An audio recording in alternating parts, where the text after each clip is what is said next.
जतमध्ये आज जी घटना घडलेली आहे त्या घटनेचा मी तीव्र शब्दामध्ये जाहीर निषेध करतो। ज्या एपीआयनं हा प्रकार केलेला आहे त्या एपीआयला सुतासारखा सरळ करण्याची व्यवस्था केली जाईल। प्रतापगडाच्या पायथ्याशी छत्रपती शिवाजी महाराजांनी अफजल खानाचा कोतळा काढला हा इतिहास 4थीच्या पाठ्यपुस्तकामध्ये आहे।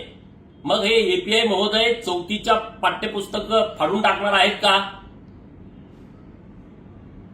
या महाराष्ट्रातला धारकरी आणि या महाराष्ट्रातला वारकरी यांच्या हृदयामध्ये छत्रपती शिवाजी महाराजांचा इतिहास आहे। त्यांना हृदयामध्ये स्थान आहे। त्यांना हृदयामधून तुम्ही बाजूला हटवणार आहात का? मी तमाम शिवप्रेमींना आवाहन करतो की महाराष्ट्रामध्ये हिंदुत्ववादी सरकार आहे आणि छत्रपती शिवाजी महाराजांचा अपमान केलेला खपवून घेतला जाणार नाही।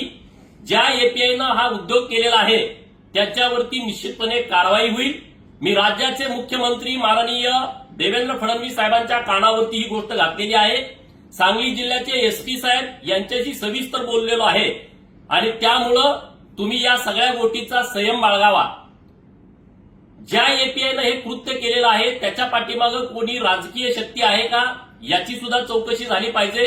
कारण 2009ला ज्या नेते मंडळीच्या डोक्यात जंत होता त्यांनी जी दंगल घडवलेली आहे तसा काही प्रकार जतमध्ये करण्याचा प्रयत्न केला जातोय का याची सुद्धा चौकशीची मागणी मी करतोय। आणि जो कोणी छत्रपती शिवाजी महाराजांचा अपमान करेल आणि मग तो कोणी असेल तर त्याला गुडघ्यावरती बसवून त्याला नाक टेकून महाराष्ट्राची माफी मागवायची व्यवस्था आणि तशी यंत्रणा आम्ही उभी केल्याशिवाय राहणार नाही।